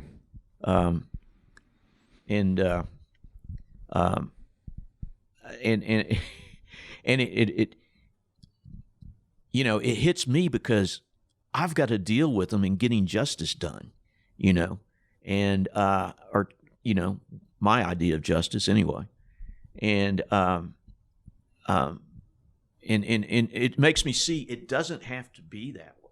Yeah, you know, good people can run for powerful positions and get elected, and it makes a huge difference when that happens. Yeah, you know, got so much of this that it culturally just resonate. I mean, I grew up in the Northeast, and there is still a strong Puritan undercurrent in the culture there of being, if one is accused, people being very reputationally conscious, and if you are labeled with some unwanted word, it being tragic for your reputation and your standing in the community. I don't know if this is exactly what you're referring to in terms of the people you've dealt with in Texas, but it strikes me that just the overconfidence in opinions and kind of falling in line with some cultural narratives about, potentially the police or how likely one is to be guilty of something that they're accused of, right? Just adopting a mentality of greater humility and allowing thinking more like a scientist or like an objective, self-aware person. Well, yes, in kind of like I was saying a little bit earlier, critical thinking. Yes. Yeah, and what can help with that, right? I told you the story earlier about my certainty about what happened in the Duke Lacrosse case, right? And that really changed my mind moving forward as to how I was really fooling myself, that I also was and am susceptible to being fooled. Sure. And fooled by people who are giving me people who I respect, the media, professors, giving me a story that, I guess what I'm saying is it's possible for there to be a madness of crowds or mass delusion. Yeah. That most people can be wrong. Even people who you respect. That's a very hard thing to fight back against, but I don't know. I have to think better evidence and experience, at least personally, I think has been helpful. I don't know if you have any additional thoughts on that, but I feel like that can help at least an individual begin to humble oneself about how certain you are about what you say. Absolutely. Yes. I couldn't have said it better. Yeah. I have taken up a bunch of your time, and well, I've taken up a bunch of yours. Thank you. I want to just close personally by thanking you. I know I have such admiration for people who fight uphill battles for people who have no power and have no voice, and have, through just circumstance and tragedy, been put into a situation that they'd never deserved. And those people are mostly invisible in our society. And I guess I just want to say, in addition to thank you, that I hope, and I do feel, just as someone from my own generation, that there's a lot of interest in what you do and a lot of gratitude for what you do. And my hope is over time that the resources and respect and just cultural humility that we've been talking about gets more pronounced. And thanks for sharing your story, and thanks for all the work that you do. And I know, I'm very lucky for never having needed your services, but the people that have, I'm sure are also forever grateful. So I wish you guys the best of luck with everything you do. Well, thank you very much. It just reminds me of my standard line when I give somebody my card. I say, "You'll never need this, but you may know somebody who does." I'll take that on the way out. Okay. Thank you, Mike. Thank you.